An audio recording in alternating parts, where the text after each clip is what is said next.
દર વર્ષે 5મી જૂને વર્લ્ડ એન્વાયરમેન્ટ ડે ઉજવવામાં આવે છે, જે પર્યાવરણીય સંરક્ષણ વિશે વૈશ્વિક જાગૃતિ લાવવા અને પર્યાવરણીય મુદ્દાઓ પર લોકોને પ્રોત્સાહિત કરવા માટેનું સૌથી મોટું આંતરરાષ્ટ્રીય પ્લેટફોર્મ છે. આ ગ્રીન ઇનિશિયેટિવના ભાગરૂપે કૌશિક આઉટડોર્સે અમદાવાદ, મહેસાણા, વડોદરા, ભાવનગર સહિત ગુજરાતના અન્ય શહેરોમાં 7,000થી વધુ છોડોનું વિતરણ કર્યું હતું, જેનો તેમને ખૂબ સફળ પ્રતિસાદ સાંપડ્યો હતો. સંસ્થાના ચેરમેન શ્રી કૌશિક શાહ અને એમડી શ્રી સાકેત શાહે જણાવ્યું હતું કે આ પહેલનો ઉદ્દેશ શહેરી લીલોતરીમાં વધારો કરવાનો અને પર્યાવરણીય જાગૃતિ ફેલાવવાનો છે. આશા રાખીએ છીએ કે આપણે સૌ પર્યાવરણના મહત્વને સમજી શકીએ અને ભવિષ્યની પેઢી માટે હરિયાળા ગુજરાતનું નિર્માણ કરી શકીએ છીએ. કૌશિક ગ્રુપ હંમેશા આવી સામાજિક પ્રવૃત્તિઓ કરી સમાજના વિકાસમાં યોગદાન આપતું રહ્યું છે. મારું નામ રામ ખુમાણ છે. હું Kaushik outdoor media company Ahmedabad તરફથી આવી રહ્યો છું.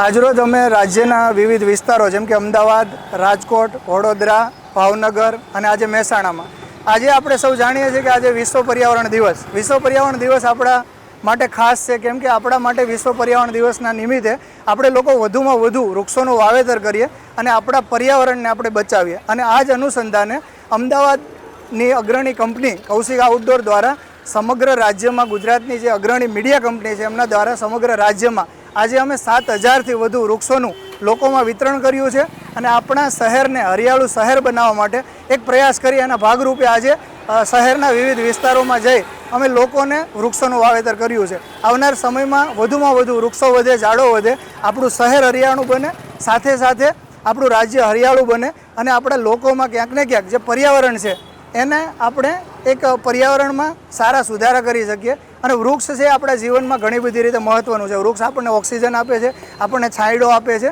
તો આપણા જીવનમાં આ જરૂરી હોય.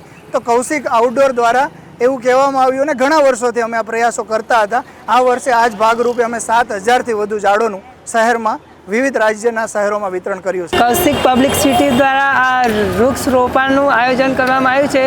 તો આજે મહેસાણામાં આ વૃક્ષ મળે છે, તો બધાને મારી નમ્ર વિનંતી કે હર ઘર એક વૃક્ષ રોપણ કરો. જેમ તમે તમારા ઘરે એક દીકરાને જન્મ આપો છો, તેમ એક ઝાડને પણ જન્મ આપો અને ઝાડને પણ ઉછેરો.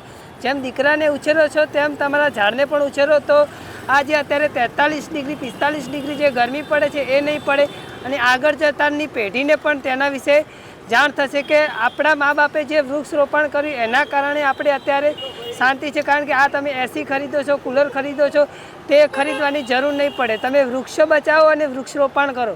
હર ઘર એક વૃક્ષ રોપણ થશે ને તો પણ આપણે ગુજરાતની દુનિયાની પબ્લિક 6 કરોડ પબ્લિક છે. એક વૃક્ષ મતલબ 6 કરોડ વૃક્ષનું રોપણ થઈ જશે. બસ એટલે હર એક ઘર હર એક વૃક્ષ રોપણ કરો.